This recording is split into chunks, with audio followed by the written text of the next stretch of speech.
നമസ്കാരം. First channel media ന്യൂസിലേക്ക് ഏവർക്കും സ്വാഗതം. ഏതായാലും അംഗനവാടി സഹോദരിമാരുടെ സമരം ന്യായമാണ്. ജനങ്ങൾക്ക് വേണ്ടി, നാടിന് വേണ്ടി, അമ്മമാർക്ക് വേണ്ടി, സഹോദരിമാർക്ക് വേണ്ടി, കുഞ്ഞുങ്ങൾക്ക് വേണ്ടി ഇത്ര ത്യാഗനിർഭരമായി പ്രവർത്തിക്കുന്ന സഹോദരിമാരോട് കണ്ണിൽ ചോരയില്ലാത്ത ഒരു സമീപനമാണ് സംസ്ഥാന സർക്കാർ സ്വീകരിക്കുന്നത്. സർക്കാരിന് എന്തെങ്കിലും നീതിബോധമുണ്ടെങ്കിൽ, എന്തെങ്കിലും മനുഷ്യത്വമുണ്ടായിരുന്നെങ്കിൽ ആശാ സഹോദരിമാരുടെ പ്രശ്നം, അംഗനവാടി സഹോദരിമാരുടെ പ്രശ്നം, അതിനൊക്കെ അതാത് സമയത്ത് ഇടപെട്ട് പരിഹാരം ഉണ്ടാക്കേണ്ടതായിരുന്നു. ഓരോ ദിവസവും ഈ സമരത്തിൽ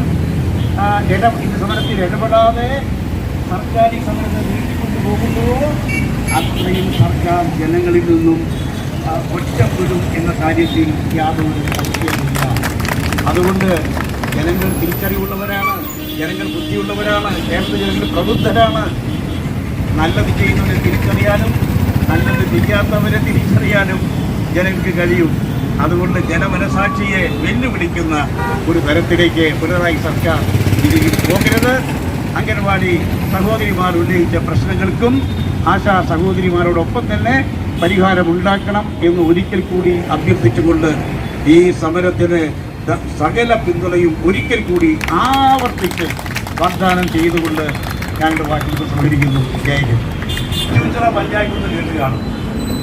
സർക്കാർ ആശാ സഹോദരിമാരോട് വിശേഷഭാവം കാണിച്ചപ്പോൾ ആദ്യമായി കേരളത്തിൽ തനത് പഞ്ചായത്തിൻ്റെ തനത് ഫണ്ടിൽ നിന്നും 2000 രൂപ വർദ്ധിപ്പിക്കാൻ തീരുമാനമെടുത്ത പഞ്ചായത്ത് പ്രസിഡന്റാണ് ജെയിംസ്. ഞാൻ ആശാ വർക്കർമാർക്ക് ഓണറേറിയം നൽകാനായി ബഡ്ജറ്റ് പ്രഖ്യാപിച്ചപ്പോൾ കേരളത്തിൽ അത് ആദ്യം തിരിച്ചറിഞ്ഞ ഏറ്റവും വലിയ മനസ്സിൻ്റെ ഉടമയാണ് സാർ. അതറിഞ്ഞതുകൊണ്ടാണ് ഉടനെ KPCC ബന്ധപ്പെട്ട് അറിയിച്ചു. എല്ലാം നമ്മൾ ഭരിക്കുന്ന എല്ലാ പഞ്ചായത്തുകളിലേക്ക് മെസ്സേജ് പോയി. അതിന് മതിയായ പ്രചരണം കൊടുക്കണമെന്ന് പറഞ്ഞു.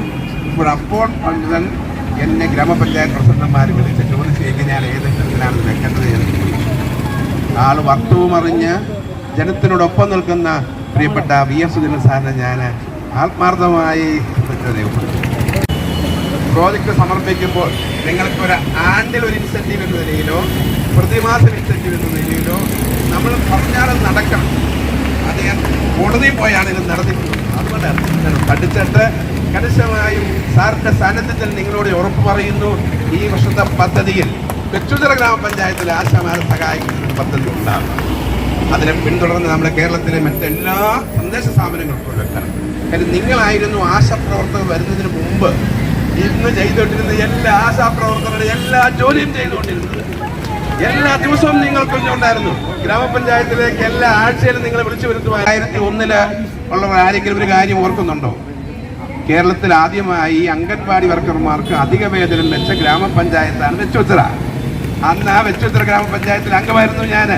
കേരളത്തിന് മാതൃകയാക്കി. ഇപ്പോൾ അതാണ് പിന്തുടർന്ന് വന്ന് ഗ്രാമപഞ്ചായത്തിൻ്റെ പ്ലാൻ ഫണ്ടിൽ നിന്ന് അധിക വേതനം എന്ന് പറഞ്ഞ് എല്ലാ ഗ്രാമപഞ്ചായത്തുകളും നിർബന്ധിത പ്രോജക്റ്റിലുണ്ട്.